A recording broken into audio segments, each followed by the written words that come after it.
Today we're going to be doing a quick unboxing and install of the Corsair Vengeance RGB Pro.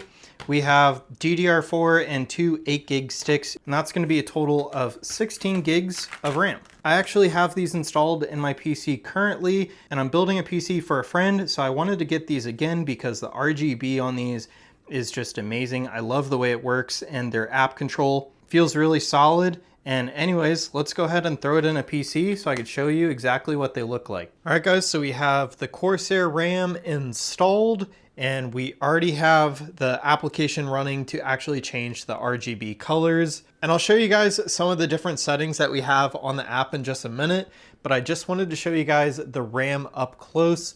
It looks beautiful, and most of my other stuff is actually functioning off of ASUS software, so the only thing that I have running on iQOO right now is the RAM, and I really like their application. Like I was saying, I've actually been using their RAM for a while on my own personal PC. So when I was going to build this one, I knew that I wanted to use the same exact RAM because I love the way it works. I've had zero issues with it. So let me go ahead and show you some of the different colors that we could do with this. You basically have unlimited opportunities for different patterns here.